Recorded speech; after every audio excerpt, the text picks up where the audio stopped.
Hi friends, எல்லோரும் எப்படி இருக்கீங்க? நான் நல்லா இருக்கேன். நீங்களும் நல்லா இருப்பீங்கன்னு நினைக்கிறேன். அதாவது வாசல் கழுவிட்டு, மஞ்சள் பூசிட்டு, குங்குமம் பொட்டு வச்சுட்டு, கலர் பொடி போட்டுக்கிட்டேன். கலர் பொடி போட்டுட்டு பௌர்ணமி பூஜை நல்லபடியாக முடிச்சுட்டேன். முடிச்சுட்டு அதை சாயந்தரம் தான் இது ரெடி பண்ணிக்கிட்டு எல்லாம் ரெடி பண்ணேன். நெக்ஸ்ட் டே தம்பிக்கு அதாவது எக்ஸாம் ஸ்டார்ட் ஆகிடுச்சு. எக்ஸாமுக்காக தான் நான் இது வேண்டிக்கிட்டு பூஜை பண்ணேன். பூஜை பண்ணிவிட்டு நல்லபடியாக என் பையன் நல்லா படிக்கணுன்ட்டு நான் வேண்டிக்கிட்டு விளக்கேற்றிட்டு நானும் பூஜை பண்ணி எல்லாம் மழை ஸ்டார்ட் ஆகிடுச்சு. உட்காந்துட்டு எல்லோரும் பேசிகிட்டு இருந்தோம். அப்போ நாராயணக்கரை, அதாவது சிக்க திருப்பதி கிட்டே நாராயணக்கரைன்னு சொல்லிட்டு இருக்குது. லக்கூர் மாலூர், இந்த மாலூரில் தான் நான் தம்பிக்கு ப்ரெக்னெண்ட்டாக இருக்கும்போது மாலூரில் ஹாஸ்பிட்டலுக்கு காமிச்சிட்டு இருந்தோம். அவங்க நீங்கள் ஒசூர் போங்கன்னு ஃபஸ்ட்டு நம்மளை ஒசூர் காமிச்சாங்க ஒரு டாக்டரு. அதாவது குழந்தை பிறந்தப்போ அமிச்சாங்க, நீங்கள் போய் பையனை அங்கே காமிங்கன்ட்டு. நாங்கள் ஒரு டைம் வந்துட்டுருக்கும்போது என்னாச்சு, நான் நிறைய பட்டுட்டேன்னு சொல்லுவேன் இல்லைங்களா. இது ஒரு சம்பவம் தான். தம்பியை தொடை மேலே உட்கார வச்சுருந்தேன். நான் வண்டியில், மாமா வண்டியில், அது பைக்கு தான் ஓட்டிகிட்டு வந்தாங்க மாமா. அது வரும்போது என்னாச்சு, வண்டி அப்படியே கிராஸாக திருப்பும்போது என்னாச்சு, கீழே நான் அப்படியே கீழே விழுந்துட்டேன். அப்புறம் தம்பிக்கும் எனக்கு எதுவும் ஆகலை. சரி, மாமா அப்போ கால் நல்லா இருந்ததுனால பேலன்ஸ் பண்ணி பிடிச்சிட்டாங்க. அந்த ஒரு அக்கா, அவங்க ஒரு ஃபேமிலி அந்த அக்கா பேர் சாந்தின்னு சொல்லிட்டு, அந்த பாப்பா பேர் மம்தான்னு சொல்லிட்டு, அவன் சின்ன வயசு, அஞ்சு வயசு, 5 இல்லை, ஒரு 6-7 வயசு அவளுக்கு. அவள் தம்பியை ஒரு 9 மாதம் தம்பி. நல்லா எப்போவுமே தூக்கி வச்சுக்கிட்டு நல்லா பாசமாக இருப்பான். அவள் நல்லா பாசமாக இருப்பாள், நல்லா பார்த்துப்பாங்க.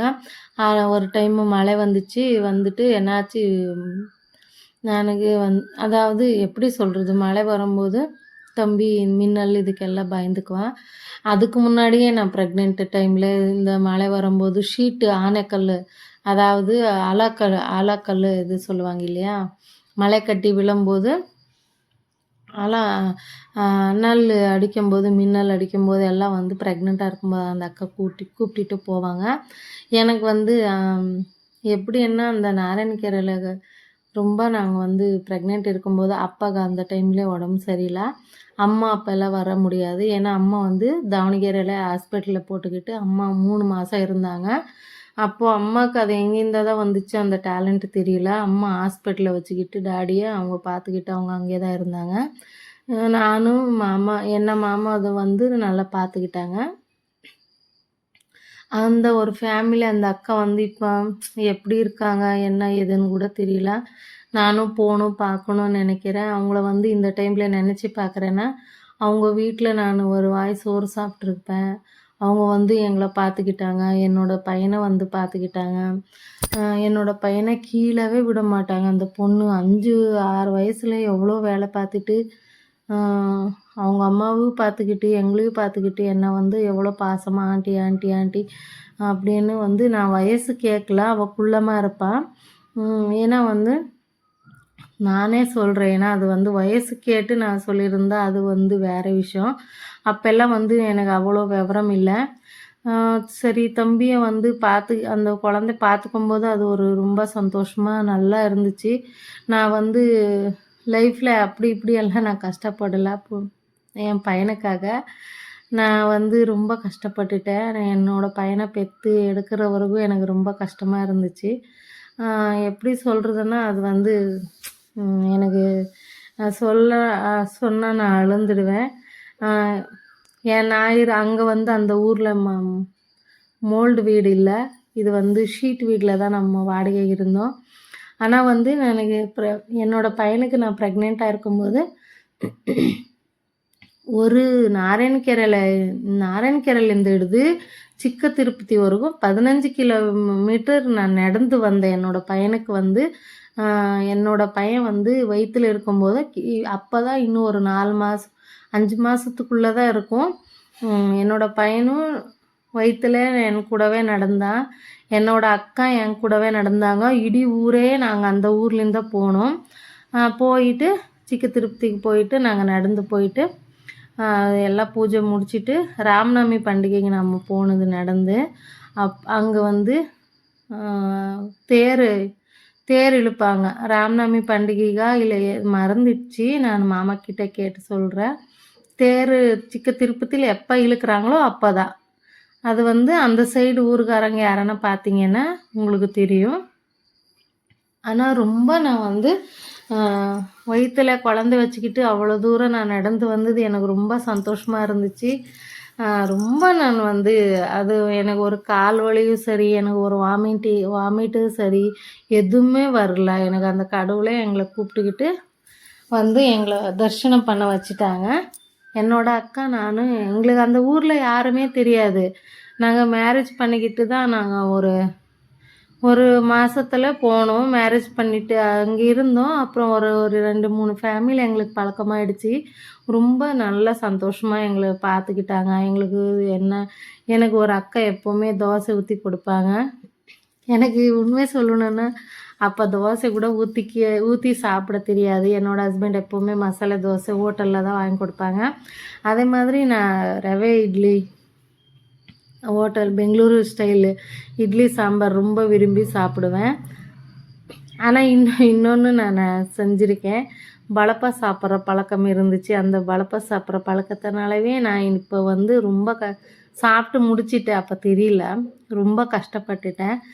யாராச்சும் ப்ளீஸ் நீங்கள் வந்து யாரானா ஃப்ரெண்ட்ஸு பலப்பா சாப்பிட்றவங்க இருந்தால் கண்டிப்பாக அதை சாப்பிடாதீங்க. அது ரொம்ப உடம்பு கெடுதல். நானும் ப்ரெக்னென்ட் டைமில் ஸ்டார்ட் பண்ணிட்டேன். அதை சாப்பிட ஆரம்பித்து என் உடம்புல ரத்தமே இல்லாமல் போய் நான் ரொம்ப கஷ்டப்பட்டேன். என்னோடய ஹஸ்பண்டு எனக்காக ஹாஸ்பிட்டலுக்கு அவ்வளோ செலவு பண்ணியிருக்காங்க. அதுக்காகவே சொல்கிறேன். யாரானா வீடியோ பார்த்தீங்கன்னா நிஜமாகவே சொல்கிறேன், எனக்கு எப்படி சொல்கிறதுன்னு தெரியல. அது வந்து குடிகாரங்களோட மோசமாக இருந்துச்சு என்னோட இது. அந்த பழக்கத்தை நான் வந்து ஒரு டைம் மனசில் முடிவு பண்ணிவிட்டு விட்டுட்டேன். என்னோடய பிள்ளைங்களுக்கு என்னோடய ஹஸ்பண்டுக்கு என்னை தவிர யாரும் இல்லை, அது நம்ம விட்டுடணும்னு சொல்லிவிட்டு நானே அதை நினச்சிட்டு விட்டுட்டேன். நான் ஸ்நாக்ஸ் மாதிரி சாப்பிட்டுட்டு இருந்தேன். அது நீங்கள் என்னை பற்றி என்ன நினச்சாலும் எனக்கு அதை பற்றி கவலை இல்லை. ஏன்னா நான் பலப்பா சாப்பிட்டுட்டு இருந்தது சொன்னேன். நீங்கள் வந்து யாரானா சாப்பிட்றவங்க இருந்தால் சாப்பிடாதீங்கன்னு சொல்கிறதுக்காக சொல்கிறேன். ஏன்னா எல்லாருக்கும் ஒன்று வெத்தலை பாக்கு போடுற ஹேபிட் இருக்கும். அதாவது வெத்தலை பாக்கு, நிஜம் பாக்கு, அப்புறம் வந்து ஏதேதோ சாப்பிடுவாங்க.